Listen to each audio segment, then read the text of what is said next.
요한일서 3장 1절로 12절 말씀입니다. 보라, 아버지께서 어떠한 사랑을 우리에게 베푸사 하나님의 자녀라 일컬음을 받게 하셨는가. 우리가 그러하도다. 그러므로 세상이 우리를 알지 못함은 그를 알지 못함이라. 사랑하는 자들아, 우리가 지금은 하나님의 자녀라. 장래에 어떻게 될지는 아직 나타나지 아니하였으나 그를 나타내시면 우리가 그와 같을 줄을 아는 것은 그의 참 모습 그대로 볼 것이기 때문이니, 주를 향하여 이 소망을 가진 자마다 그의 깨끗하심과 같이 자기를 깨끗하게 하나니라. 죄를 짓는 자마다 불법을 행하나니 죄는 불법이라. 그가 우리 죄를 없애려고 나타나신 것을 너희가 아나니 그에게는 죄가 없느니라. 그 안에 거하는 자마다 범죄하지 아니하나니 범죄하는 자마다 그를 보지도 못하였고 그를 알지도 못하였느니라. 자녀들아, 아무도 너희를 미혹하지 못하게 하라. 의를 행하는 자는 그의 의로우심과 같이 의롭고 죄를 짓는 자는 마귀에게 속하나니 마귀는 처음부터 범죄함이라. 하나님의 아들이 나타나신 것은 마귀의 일을 멸하려 하심이라. 하나님께로부터 난 자마다 죄를 짓지 아니하나니 이는 하나님의 씨가 그의 속에 거하며 그도 범죄하지 못하는 것은 하나님께로부터 났습니다.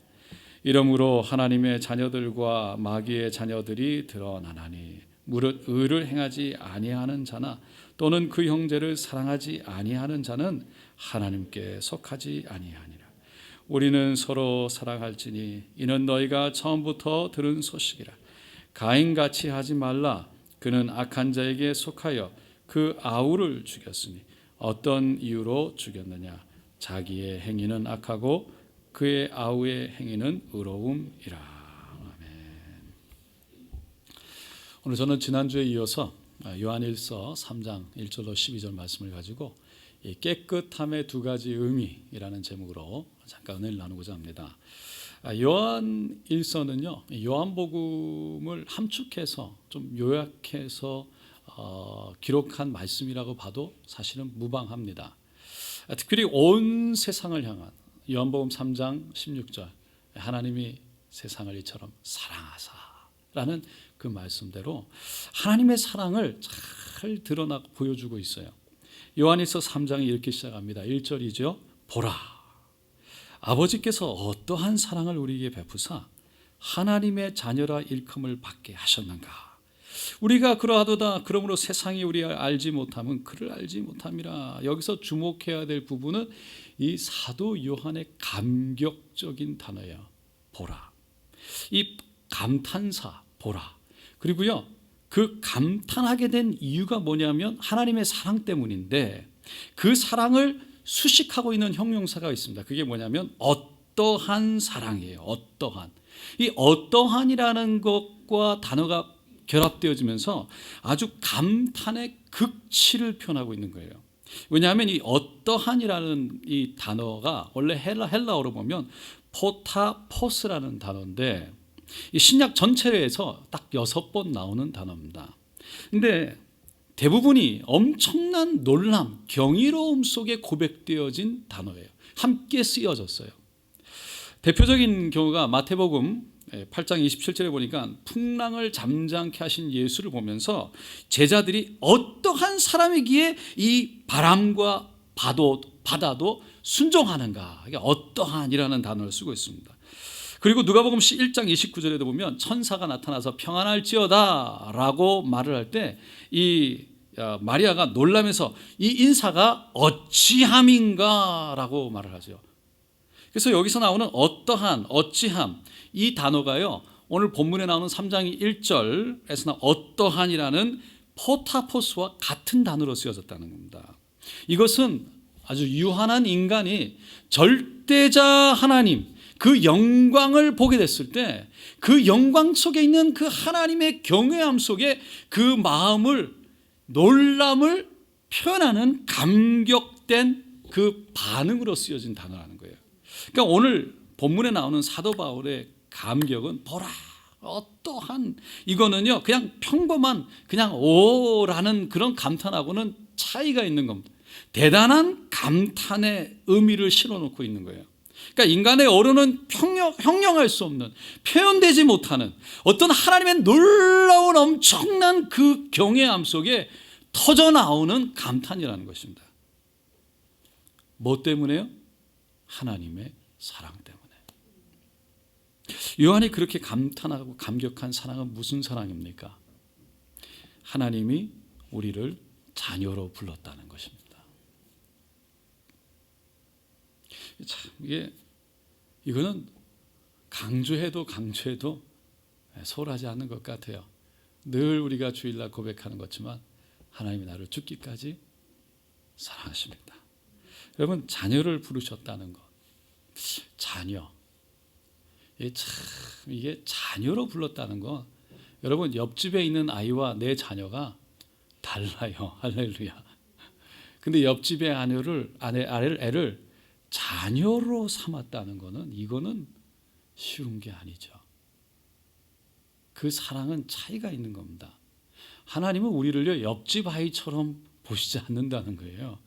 하나님의 자녀처럼 본다는 거예요. 그 사랑은 태초부터 우리를 계획하셨고, 우리를 만드셨고 지으셨고, 우리가 죄를 짓는 순간 우리를 구원할 계획을 세우셔서 그 섭리와 계획대로 독생자 예수를 이 땅에 보내셔서 우리가 달려야 할 그 십자가, 우리가 치러야 할 그 죄가를 다 치르게 하셨다는 겁니다. 그러면서 우리를 죄 없다 하시고 이제는 자녀 삼으셨다는 거예요. 우리에게 영원한 생명을 준 사랑이라는 겁니다. 여러분, 우리가 이런 사랑을 받은 것을 믿으시면 아멘 하시기 바랍니다. 이런 사랑을 받고 있는 것을 믿으시면 아멘 하시기 바랍니다. 여러분, 오늘 본문의 3절에 보니까 이런 믿음 속에 있는 사람, 내가 하나님의 자녀로 사랑받고 있다, 하나님의 자녀가 되었다라고 고백되어지고 또 그렇게 믿고 살아가는 사람들이 가져야 될 삶의 자세에 대해서 얘기합니다. 3절에 보니까 주를 향하여 이 소망을 가진 자마다, 그러니까 하나님을 아버지라 고백하는 소망이에요. 주님이 다시 오심을 믿는 소망이에요.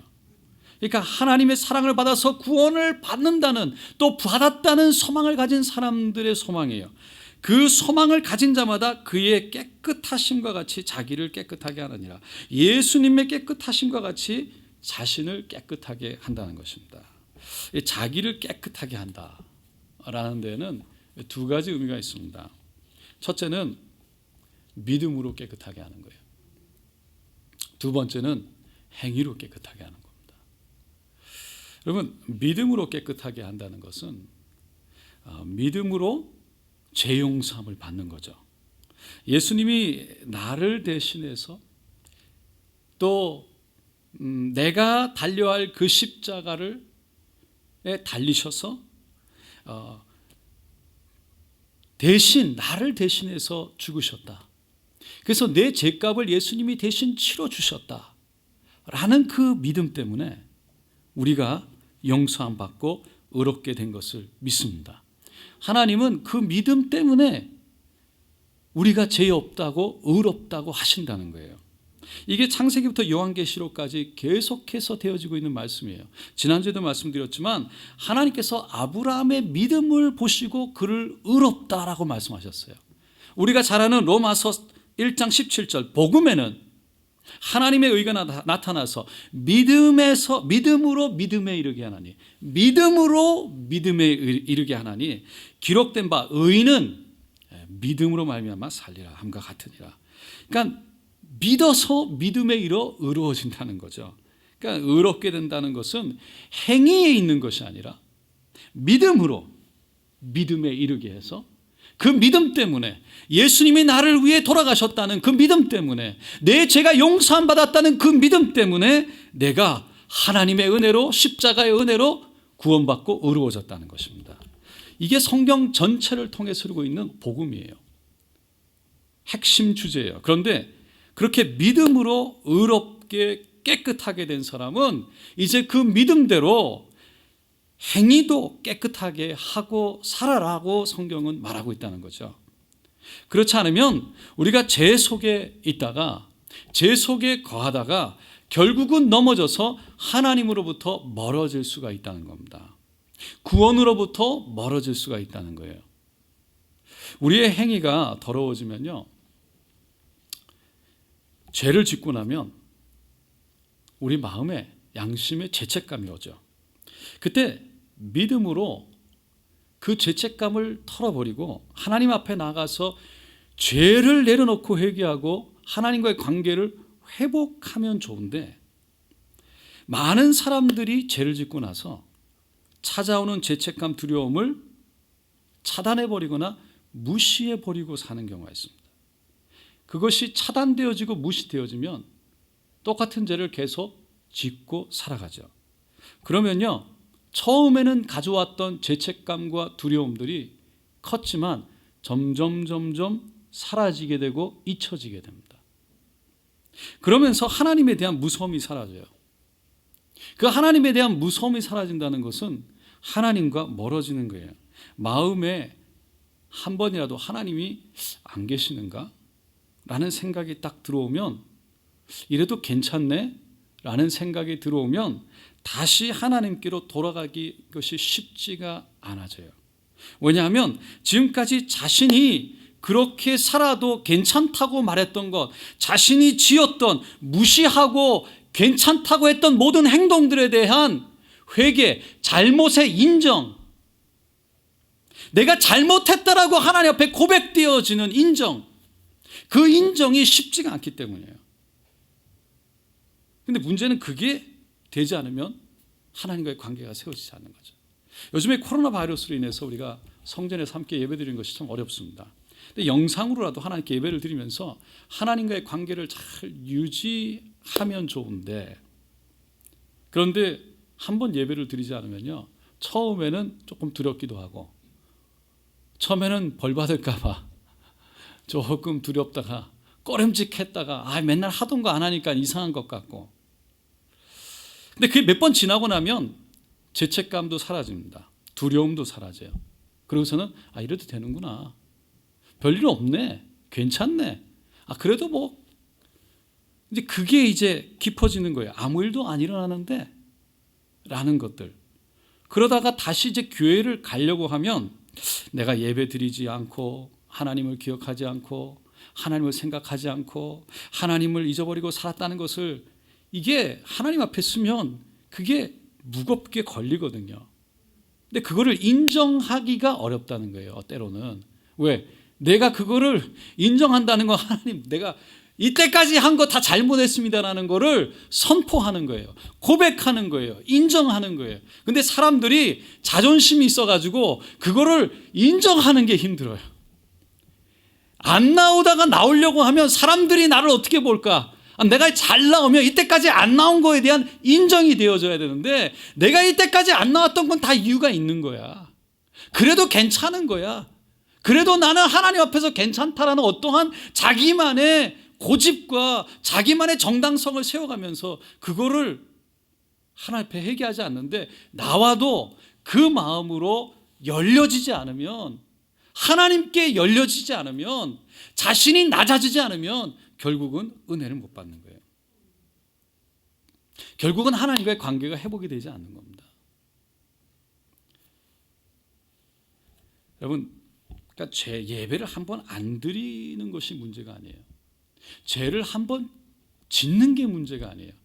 그 죄가 우리를 얽매고 짓누르는 게 문제예요. 그리고 그 죄를 끊고 돌이켜야 되는데, 마귀는 우리의 자아를 강하게 해서 스스로 하나님보다 스스로에게 포커스가 돼서, 그래서 내가 잘못했다는 것을 인정하기보다는 내 거 세워서 내 뜻대로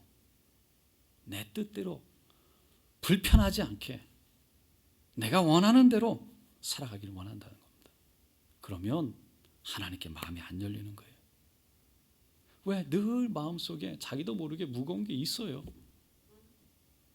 그게 인정이 안 되면, 회개가 안 되면, 회개한다는 건 돌이켜서 나오는 건데 그게 안 되는데,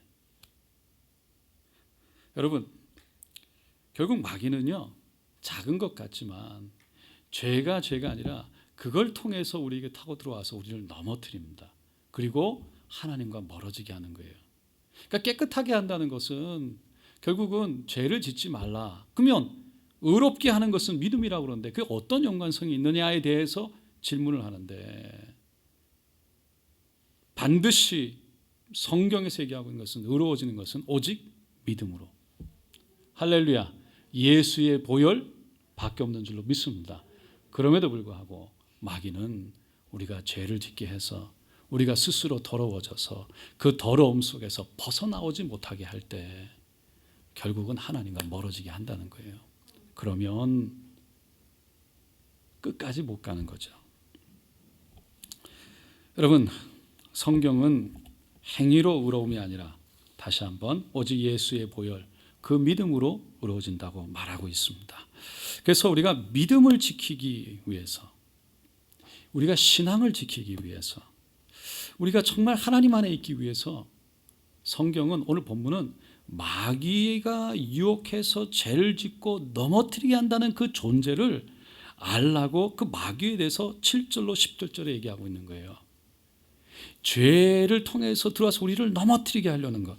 7절로 10절 말씀 한번 다시 한번 우리 다 같이 읽어보겠습니다. 자녀들아, 아무도 너희를 미혹하지 못하게 하라. 의를 행하는 자는 그의 의로우심과 같이 의롭고 죄를 짓는 자는 마귀에게 속하나니 마귀는 처음부터 범죄함이라. 하나님의 아들이 나타나신 것은 마귀의 일을 멸하려 하심이라. 하나님께로부터 난 자마다 죄를 짓지 아니하나니 이는 하나님의 씨가 그의 속에 거하며 그도 범죄하지 못하는 것은 하나님께로부터 났음이라. 이러므로 하나님의 자녀들과 마귀의 자녀들이 드러나나니 무릇 의를 행하지 아니하는 자나 또는 그 형제를 사랑하지 아니하는 자는 하나님께 속하지 아니하니라. 하나님께로부터 난 자마다 죄를 짓지 아니하나니, 주님 안에 있는 자마다, 하나님이 의롭다고 한 자마다 죄 안에 있는 것이 하나님의 은혜 안에 있나니 그는 의로운 자니라라는 것이죠. 우리 안에 그 하나님의 말씀의 씨앗이 있다는 것입니다. 그렇기 때문에 우리가 그 속에 거하기 때문에 범죄하지 못한다는 거예요. 범죄하지 못한다. 로마서에도 계속 그런 말씀이 나오는데, 그것은 믿음으로 의로움을 받았으니 우리를 죄가 침범하지 못한다는 겁니다. 여러분, 우리가 이 사실을 잘 알면서도 세상에 살다 보면 자기도 모르게 죄에 빠져서 살아가고 있는 우리의 모습들을 발견하죠. 이런 모습을 발견할 때 참 우리가 믿음이 있기 때문에 자신의 그 어떤 하나님이 살아있다는 걸 알면서도 자꾸 죄 속에 거하는 걸 볼 때 우리 스스로 절망이 되어질 때가 있어요. 이게 안 되는구나. 아니, 내가 죄를 이길 수가 없구나. 이게 막 우리에게 너무 이게 힘들게 하는 거죠. 이런 모습을 발견할 때 우리 안에 믿음이 있기 때문에 절망이 오는 거예요. 근데 마귀는 그것을 놓치지 않습니다. 그때 그 절망을, 죄책감 그리고 절망감을 더 강하게 해서 스스로 비하하고 스스로 낮아지고 스스로 작아져서 하나님의 은혜, 그 십자가의 은혜를 잊어버리고 스스로 행위로 구하면서 의로워지려고 하는 그 마음을 강하게 해서 결국은 하나님으로부터 멀어지게, 하나님으로부터 넘어지게 한다는 거예요. 우리가 그때 죄에 대해서 다시 한번 잘 생각해 봐야 됩니다. 죄라 뭐냐? 하마티아인데 이거는 뭡니까? 궁수가 활을 쏴가지고 이 방향을 관역으로 쏴야 되는데 화살이 빗나갔다라는 얘기를 우리는 많이 듣지 않습니까? 그 관역에서 빗나간 게 죄라는 거예요. 그러니까 만일 다시 말해서 관역에서 빗나갔다 할지라도 여러분, 그 관역에서 빗나간 것을 돌아오게 하면 되는 겁니다. 할렐루야. 돌아오게 하면 되는 거예요. 방향이 빗나가도, 그러니까 하나님의 방향에서 빗나간 것을 발견하면 그때 그것을 발견되어진 것이 하나님의 뜻인 것을 알고 계속 그 길로 가는 것이 아니라 죄책감 속에서 어떡하지 실망감 가운데 있는 것이 아니라 방향을 잡으면 되는 거예요. 여러분, 세상은요, 하나님의 뜻을 알지도 못하고 알고 싶어 하지도 않아요. 그 방향이 완전 잘못된 거예요. 그래서 자기 생각, 자기 의욕, 자기 욕심, 자기 욕망, 방향이 자기에게 있어요. 그 방향 때문에 죄라고 하는 거예요. 마귀는 그 방향으로 우리를 끌고 가고 싶어 하는 거예요. 어떤 방향이요? 하나님을 향하는 것이 아니라 자기를 향하게 하는 거예요. 그러니까 하나님을 부인하게 하고 내가 나오는 것이고, 예수를 믿지 않고 내 행위로 살아가는 것이고, 성령님을 부인하고 내가 할 수 없다고 말하는 거예요. 여러분, 그럼에도 불구하고 우리는 그때마다 기억해야 될 것이 하나님 안에 있다는 것입니다. 그게 하나님의 사랑이에요. 우리가 죄 가운데 현실 속에 살아가는데 죄 속에 분명히 있어서 넘어지고 넘어지는데, 그럼에도 불구하고 하나님은 우리를 사랑하신다는 거예요. 그 사랑이 우리를 회복케 합니다. 성경의 어느 부분도 우리가 행위로 완전해진다고 말하지 않아요. 행위의 완전함은 없어요. 그래서 의인은 없나니 하나도 없다 그런 거예요. 결코 어느 누구도 행위로는 의로울 수가 없어요. 전적으로 하나님의 은혜예요. 하나님이 우리에게 먼저 찾아오셨어요. 우리를 부르셨어요. 그렇기 때문에 우리의 죄가 깨달아진다는 것 자체가 은혜예요. 하나님의 길에서 어긋나고 가고 있다는 방향을 잡는, 그걸 찾아낸 것 자체가 은혜예요. 그 은혜를 발견하는 순간 우리가 돌이켜서 하나님 앞에 나오면 되는데, 마귀는 그거를 막는다는 겁니다. 내가 낮아지고, 내가 깨어지고, 내가 고백되어져서 내가 죄를 지었습니다. 하나님, 나의 부족함입니다. 내가 그랬습니다. 그거 하나님 앞에 내려놔야 되는데 내가가 안 깨지는 거죠. 내가 잘해야 되고, 내가 뭔가를 이루어야 되고, 내 타이틀과 내 모든 이런 모습들 속에 내 것을 나타내기 때문에 결국은 하나님 앞에서 깨어지지 않는 거예요. 여러분, 우리가 연약하고 부족할 때 하나님이 우리에게 은혜를 주십니다. 그리고 성령님이 우리 안에서 역사하시는 거예요. 그때 하나님의 위로가 오는 거예요. 성령님은 우리를 도우시기 위해서 오신 분이라고 그랬어요. 우리 안에 성령님이 계신 줄로 믿습니다. 주님이 하실 수 있다고 말하는 것을 붙들고 주님 안에 거해야 되는 거예요. 우리의 신앙과 믿음은요, 신앙생활은 때로는 지그재그로 가는 것 같아요. 근데 결국은 관역을 향해서, 하나님의 뜻을 향해서 가는 것이 신앙생활이에요. 할렐루야. 관역에서 완전히 벗어난 것, 그 방향이 완전히 벗어나 하나님을 떠나는 게 죄인데, 우리가 관역을 향해서 가고 있다면 하나님의 은혜인 것을 알고 그 관역 속에, 하나님의 은혜 속에 거하는 거예요. 오늘 마지막 절에 보니까 사도 요한이요, 가인과 같이 하지 말라라는 말을 합니다. 하나님의 마음을 전혀 생각지도 않고 하나님의 뜻과 상관없이 내가 원하는 대로, 내 생각대로 제사를 드렸던 가인, 그렇게 하지 말라는 거예요. 누가 중심이 되라는 거예요? 하나님 중심이 되라는 거예요. 다시 말해서 하나님이 바라보는 관점에서 보라는 거죠. 근데 내가 바라보는 관점, 내가 생각하고 있는 관점에서 세상을 바라보고 신앙생활하지 말라는 겁니다. 그래서 자신의 마음과 행위가 결국은 내 뜻대로 나를 향해서, 나를 위해서 살지 말고 하나님을 향해서 살라는 거예요. 여러분, 이거를 마지막으로 점검을 한 번만 제가 마지막으로 얘기를 하고 마칠 텐데, 여러분은 오늘 예배 나오실 때 어떤 마음으로 예배를 나오셨어요? 혹시 내가 예배를 드리는 행위를 통해서, 이 예배를 내가 드리는 것을 통해서 내 의의를 세우고, 내가 그래도 하나님 앞에 내가 잘했다 칭찬받아서 내 의의를 세워 내가 복을 받기 위해, 내가 원하는 것을 이루기 위해 예배 나오셨어요?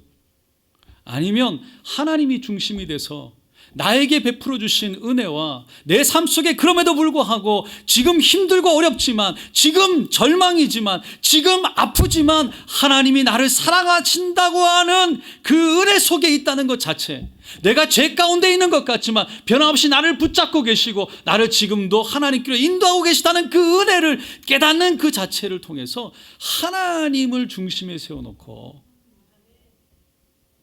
하나님께 찬양하고 감사 올려드리고 드려지기 위해서 예배를 나오셨습니까? 다른 사람들 보고 다른 사람들이 나를 어떻게 생각할까 나를 위해서 나오셨어요? 아니면 하나님을 위해서 나오셨어요? 내 의를 세워서 하나님의 복 받기 위해서 나오셨어요? 아니면 하나님을 찬양해서 하나님께 복을 올려드리기 위해서 나오셨어요? 여러분, 하나님은 우리에게 복 주시기를 원하시는 분인 줄로 믿습니다. 우리는 그래서 복을 구하는 것이 아니라 하나님을 구하는 사람들이에요.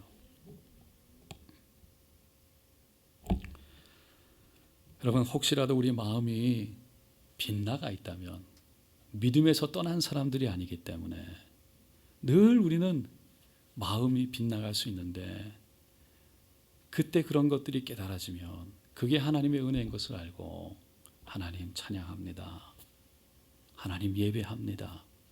하나님 때문에 하나님 바라보기를 원합니다. 그것이 바로 관영을 향해서 살아가는 믿음의 생활이라는 거예요. 그 믿음이 하나님의 은혜 안에 있게 하고 믿음에서 믿음으로 이르게 하며, 그것이 하나님 보시기에 우리를 의롭다라고 말씀하신다는 겁니다. 사랑하는 성도 여러분, 하나님 오늘도 하나님의 방향으로 우리를 끌어가고 있습니다. 그분을 향해서 오직 믿음으로, 그리고 그 믿음이 있기 때문에 우리의 삶 속에서 깨끗함을 가지고 살아가려고 유지하는, 노력하는 저 여러분 되시기를 예수님의 이름으로 축원드립니다.